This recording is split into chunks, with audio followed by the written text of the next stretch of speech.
E aí, meu amigo? Tá gravando? Tamo aí, Como é que é? Tá gravando já, tá gravando para pegar os Tá bastidores. gravando? Né? Como é que estão as coisas aí, Verdun? Aí em Los Angeles? Como é que tá Aqui o pessoal? O álcool, aqui o negócio... Acabou o álcool no supermercado também? acabou o papel higiênico, o álcool, né? As pessoas estão fazendo filas nos supermercados, né, para comprar coisa, mas aqui estão respeitando bastante. Por exemplo, é uma caixa de ovo por pessoa, nunca muita coisa, quantidade, né? Então a galera tá É, respeitando aí, mesmo. aí o pessoal é mais civilizado, né? Aqui eu vi uma foto aqui, o cara comprando, tipo, 400 rolos de papel higiênico, só ele, sozinho. Não, daí é para revender essas coisas, essas malandragens que, entendeu? Que aproveitam, Aham. né, a situação ruim, que nem eu vi aí os caras estavam invadindo, dizendo que era da vigilância sanitária e entrando nos Pra, apartamentos para fazer vistoria, era pra para roubar roubar, as né? pessoas, né? Então eu queria saber uma coisa, Fogaça, como é que tá a tua rotina? Como é que tá com o negócio, o que mudou? E tu teve que fechar todos os teus negócios, né? Os restaurantes todos, né? Todo mundo sabe que tem uma vida corrida, né, Fogaça? Tem uma vida, é a 1000 graus a tua vida, né? Muito corrida, viu, Verdun? E fechei todos os restaurantes, né? Por uma cautela, todo mundo fechando. Mas estou desde terça-feira aqui em casa fazendo a quarentena. No máximo, eu desço na padaria para comprar pão e queijo. Mas tá todo mundo em alerta. Eu precisei fechar os restaurantes. Tivemos que mandar algumas pessoas embora, Bah. porque vai ser muito complicado. Vai quebrar muita gente, viu? Muita gente. E o que mudou na tua rotina, assim, é o dia inteiro praticamente em casa, aí foi a Estou ficando em família casa aí. o dia todo, viu? Não tenho saído na rua, estou respeitando a quarentena, né? Porque eu estou vendo que a coisa está alastrando muito. Falaram que agora no Brasil, a partir do dia 4 de abril, vai começar a aparecer muitos casos, porque demora, acho que 10 a 15 dias para a pessoa apresentar o caso, né? Se ela pegou o vírus, demora uns 10 dias a 15 dias para manifestar, né? E é Então, difícil saber, né, Fogaça, porque a gente não sabe de onde está vindo, qualquer pessoa pode ter o vírus, né? E isso é complicado, né? Então as pessoas, na real, têm que se dar conta que o negócio não é uma semana e acabou, não, o negócio está cada vez mais forte, né? E a gente tem que cada vez mais forte. se organizar de uma maneira que todo mundo pode ser atendido no hospital e não ter problema. A realidade é essa, né? Sim, é o inimigo invisível, né? A gente não sabe onde está e não tem jeito, tem que ficar resguardado mesmo. E se der esse surto forte aqui no Brasil, os hospitais não vão conseguir atender todo mundo, entendeu? Então, uma saúde pública muito perigosa, né? O que pode acontecer. E me diz uma coisa, Fogaça, tá em casa assim direto, tá comendo mais ou não? Eu acabei de almoçar agora, um costelão. Não, tô comendo. Ó, eu tinha voltado a treinar, fazia 2 semanas, estava focado, arrumei meu ombro, estava treinando bem, agora apareceu o coronavírus, tô em casa comendo pra caralho, doce pra caramba, comida toda hora, não tem jeito, viu? É difícil. Tu acredita dos nossos que vai ser uma cura, uma vacina rápida ou vai demorar para sair vacina, no teu ponto de Eu vista? estou vendo algumas informações aqui que acho que os Estados Unidos vai ajudar o Brasil, né? Segundo o presidente, vai mandar uma série de medicamentos, álcool, máscaras, essas coisas, mas o importante é a vacina, né? Eu acredito que, como foi tão rápido essa aparição desse vírus, eu acho que, pela modernidade da medicina, de tudo, eles têm que apresentar rapidamente esse antídoto, né, contra o coronavírus.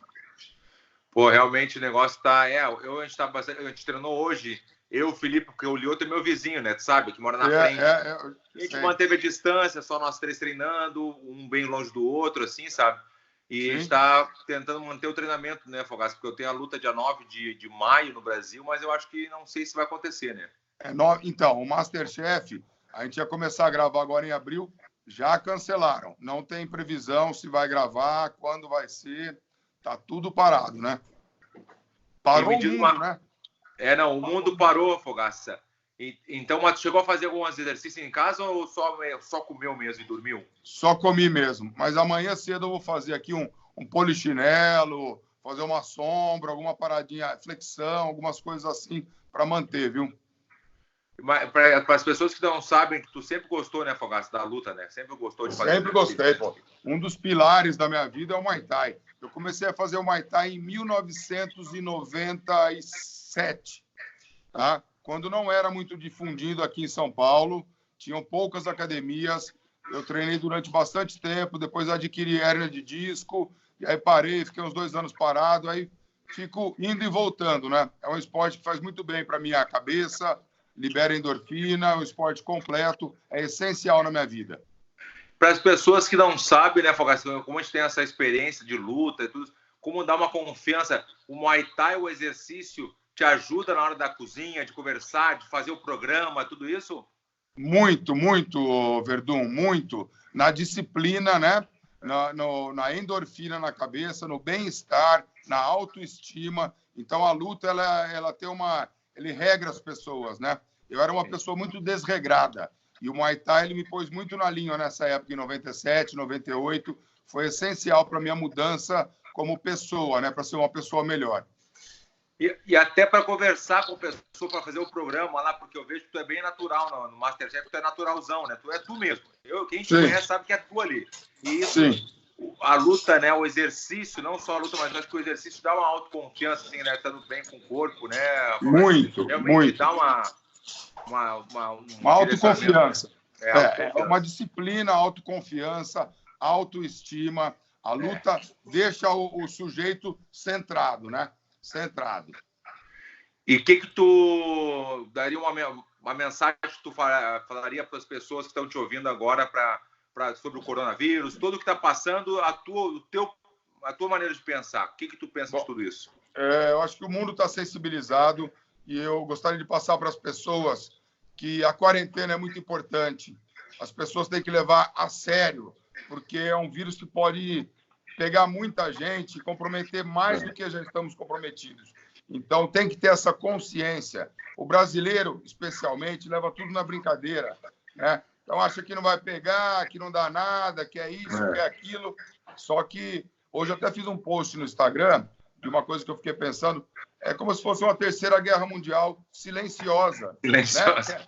A gente não vê o inimigo, não dá para combatê-lo, e apenas um abraço, um beijo, um contato, você está pego. Então, a coisa é séria, muito séria, né?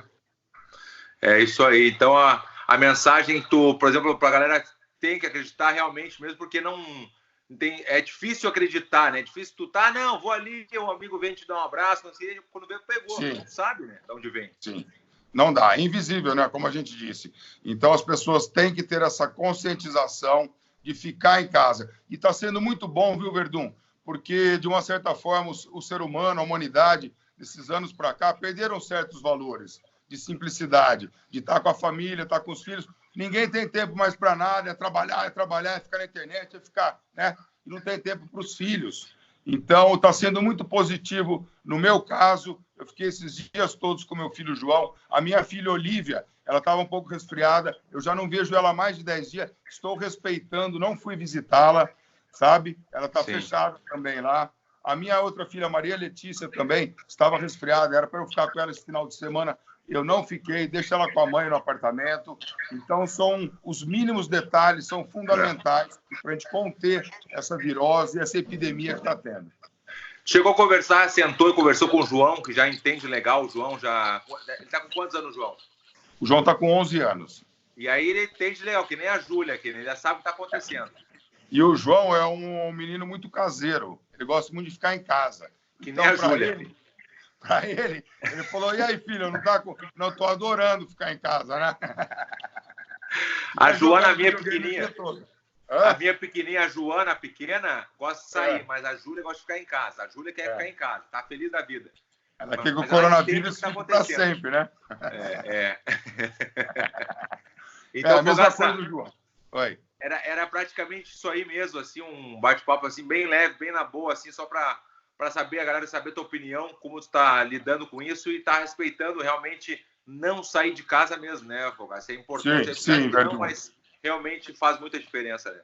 Sim. E como é que faz esse vídeo aí? Depois você grava, ele passa ou só quem tá vendo agora vê? Não, já tá gravando, mas não tá gravando ao vivo, não. Isso aqui eu vou editar, porque e daí, eu convidei tu, o Tom Cavalcante, o Rafael Cordeiro, Fábio Gurgel e Jacaré, Mestre Jacaré. Então, é os 5 depoimentos que eu vou colocar no meu canal. Entendeu? Muito obrigado, Verdun. Você sabe que você, além de ser um grande amigo, eu sou muito fã seu, né, por tudo que você representa no esporte aí. Vai lutar em breve, espero que consiga manter essa data aí do dia 9, né? Se não der, vai ser mais para frente. Mas sabe que eu admiro muito você e torço muito. Você é um cara exemplar aí para a sociedade, como um atleta, como um pai de família. Você é foda, viu? Foda mesmo. Todos nós. Aí sim, aí o cara começa a chorar depois do vídeo. Não, mas é verdade, né, velho? Eu acho que a gente chega a uma certa idade da vida que a gente tem que poder falar as coisas, né? A gente vai superando, vai ficando mais maduro, amadurecendo e poder falar algumas coisas, né? Assim como falo para um amigo, falar para os meus pais, né? Falar que a gente ama, fala, pai, eu te amo, você foi um grande exemplo para mim. Coisas que quando a gente é mais jovem, aí tem vergonha de falar. Tem vergonha de falar. Então, mas a maturidade e a idade traz uma certa bagagem para a gente poder viver a vida intensamente, de uma certa forma, né? Então, quando a gente se vê, a gente vai se dar aquele abraço quando puder. Quando puder. Quando passar o coronavírus, tá tudo certo. Mas até aí não, é só de longe, né? Só no rei. Só no rei. Beleza? Então, valeu. E valeu dos nossos. Obrigadão mesmo mais uma vez. Galera, obrigado que você. Segue, que é todos os públicos, né? Não é só o público inteiro que segue. A galera que é diferente, né? A tua profissão atinge todos os públicos. Então a galera gosta de ti mesmo e vai ser legal a galera te escutar como tu pensa. Muito obrigado, viu? Depois você manda para mim, que daí eu divulgo no Facebook, no Instagram, não sei como é que faz, eu divulgo a nossa entrevista. Tem a mãe de fazer o arrasta para cima? Tenho, lógico. Arrasta para cima aqui, ó, que tá aí, ó. Valeu dos nossos. Um abraço. Dá um abraço em toda a família, um abraço no Negabete. Sou fã do Negabete, o cara batalhador, correria, um grande profissional, tá bom? Então fechou. Valeu, um abração aí. Fechou. Tamo junto. Fica com Deus. Valeu.